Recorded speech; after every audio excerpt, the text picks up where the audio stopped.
Alright guys, this is Tony Choi from HagwonStart.com, and I haven't put up any content for a while, but anyways, I just want to give you an update with what's going on, and I don't have much time before some of my students come in, but here I am, so let's do it. December 9th. December 9th is today, and I needed to see the next one because I forgot exactly why I put that. So today's December 9th, 2016. And I'm getting ready for a lot of changes in my life with my Hagwon business and HagwonStart.com as well. December 22nd, that's the day where we will be moving into our flower shop building for our flower business, my wife and I. That's the new business that I'll be focusing on. And things won't be ready by that time. That's the day of the contract, the start of the contract. So that's something to look out for. And December 26th, that's the Monday. So that week, our Hagwon is on vacation. We usually have a week of vacation in the summer and in the winter. And even though we're closing our Hagwon in January, well, technically in February, we thought I still want kids to have a week off because I mean, to them, they're still studying, and it's still like a normal routine of going to the Hagwon for them. January 21st is the very last class for my kids, and the funniest thing is a lot of them are staying for the very last class, but a lot have already left, to be honest. Anyhow, that's our last class, and I think the main reason why not a lot, but probably at least 6 of them will be there on that day, which is not a lot. But it's actually enough to pay for our rent and to pay for the maintenance fee. Like pretty much most of our business expenses will be covered with just 6 students, which is pretty good. But January 22nd, that's a Sunday. So 21st is a Saturday, and 22nd is a Sunday, and they'll be actually going to take a TOEFL test. They'll be going to one of the TOEFL testing, locations. And they'll be taking the test there. And the 21st, usually we don't have class on Saturday, but it's the day before the TOEFL test, and I wanted to do something, special for my last, I believe there'll be 6 students. I'm not sure. Maybe there might be 1 or 2 more, but as of now, I believe it's 6. And February 13th, that date is very important because that's the end of the official day my contract ends, because that's when it started back in 2013. So 2017, February 13th, will be the last day that I'm technically allowed to be here, where I am right now, which is my Kyosuso building. So that's just a quick update. And as of now, at the beginning of the year, we had about 30 students, a little more than 30. And at the beginning of the year as well, we already decided that we were going to most likely start a flower business, and at least we were doing it online. But now we have just 15 students, like as of now, December 9th. It's not like a whole lot, but it's enough to pay some bills and to keep us afloat. And plus, we have money coming in from flowergiftkorea.com, which is our online flower business. And by the end of December, early January, we'll have our brick and mortar shop open for business in Seoul. So that's a quick update. And some news, just start throwing some news. I've discontinued our photocopier. We paid monthly for that, I think around 100,000 won, and instead we bought a printer because I still need to print essays and stuff like that, and we'll be using that for our flower shop as well. And I'm still working on your first few years as a Kyosuso owner. And I spelled here Gyogupso because I was in a rush because I wanted to get this in quickly. But definitely it should say GYOSOOPSO. So definitely your first few years as a Kyosuso owner ebook. And it's a lot of fun writing that, especially now because since I won't be operating a Kyosuso, I can be a lot more open with everything that has happened in my business. And I'm going to definitely update the startup guide, put in more photos. To be honest, like the first startup guide that I made, I didn't really put in as many photos and whatnot, which is why I've always made it so that there are free updates every year. And until I'm really satisfied with the startup guide, whoever has bought it, even like 2 years ago, I always send them the updates. Um, so, but the prices will go up in 2017, probably in January, February, because it's going to be a lot more valuable by then. And just some random thoughts. Um, this is one thing I've been thinking about, and it's been on my mind for the last year. And a kyosupso, which is what I own, and a kongbubang. A kongbubang is like a kyosupso, but in your house, like in a residential building. I believe they're more of a job. They're more of jobs than businesses. Um, Technically, they are businesses. However, I believe a business is something that can be run without you there.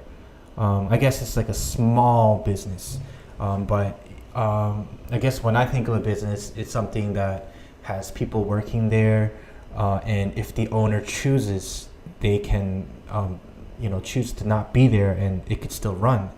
However, with my kyosupso, and with I think kyosupsos everywhere and konbubangs everywhere, if the main teacher is not there, it just doesn't run, and that's one thing that has always been on my mind, even since I started, which is why I always wanted to transition into an actual hagwon.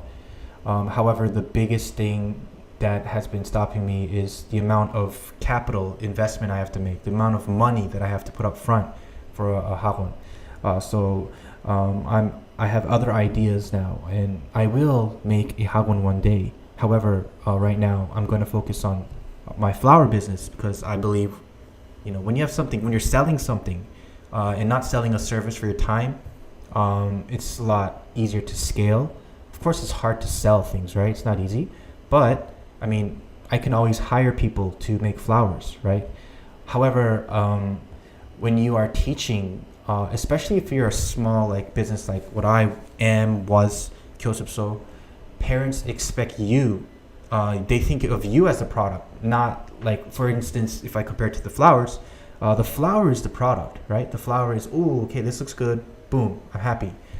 With the kyosupso, my kid is struggling in this area, what can you do? And all that stuff adds up, right? And I love teaching and all, but just the way that my kyosupso was being run and the way that it, what it evolved into, I wasn't happy with it. So anyhow, that's just some random thoughts. However, I think it's a lot better to start one than not. Had I not started a kyosupso, I would have never have started my flower business. I would have never started this website/podcast. And even though I think a kyosupso is more of a job than a business, it's a job that I have total control over. I'm like right now, I'm at my job, I'm recording, no one's here to say anything. I mean, kids can come in like right now, but they're not here yet. And also job where if you choose to, you can do certain things. You don't have to show up, but then if you don't show up, you don't get paid, right? Anyways, we'll talk more about that in other, I guess, episodes of videos. And one thing is, small steps lead to bigger things. For me, I'm ending my 4th year soon in a few months. And to me, I'm still learning business in Korea, and just, I guess, surviving, grinding, trying to find, I guess, that perfect match for me in my life. I have some victories in my life and in business. However, I feel like there's still a lot more to do and a lot more things to see. But that would have never started. That would have never happened if I didn't start a kyosupso business. So people who are on the fence, like for me personally, sometimes people ask questions on the Hagwon Startup group, which my friend Rhett Burton, he started, and he's starting stuff, and he's going to be teaching people about building a kongbupang, which I think is awesome. For me, I guess my specialty is kyosupsos, which probably isn't as common as a kongbupang, but if you're looking to transition from kyosupso to Hagwon one day, I will do that, but I guess I won't transition. I will make a jump once I get enough money and things are going okay with my flower business. So anyways, you can check out the Facebook group. But people have been like asking questions, like they're not sure whether they should start or not. And if you're not sure, then obviously don't start. My startup disk is full, so just have to close that. But I believe you should start. But you know, if you're really worried, don't. If you're a little worried, then do it. And if you don't have as many things to worry about, like if you don't have kids yet, and if you, especially if you have a partner, like say it's your wife or your husband, and you guys both want to do it, I say do it, because I did this Kyoso. My wife didn't want to do it in the first place, right? But you know, she really did her best and everything, and even with that, we still did pretty decently. So anyhow, I'm going to be making a little more videos with my thoughts, but this is just more of an update, December 2016 update, and just some random thoughts. I will be making a video series soon as well, and there will be premium content and there will be free content for that. So anyhow, if you have any questions, comment in the video or in the blog section, and I'll get back to you as soon as I can. Good luck in your business building, and right now for me, wish me luck, because a lot of stuff is going on in my life, and I'm still trying to figure things out. But definitely the Kyoto business, I've gotten it figured out, and I realize exactly what exactly is the next step for me, which is it is the Hagwon. But there's so many things that I rather do before just investing and jumping into the Hagwon. Because there's a lot more risk in that than there would be for me to expand my online flower business into an actual flower shop. And I'll talk more about that in other videos. Anyways, I hope this helped. And if you're on the fence, go for it. If you fail, don't blame me though. All right, take care. Bye.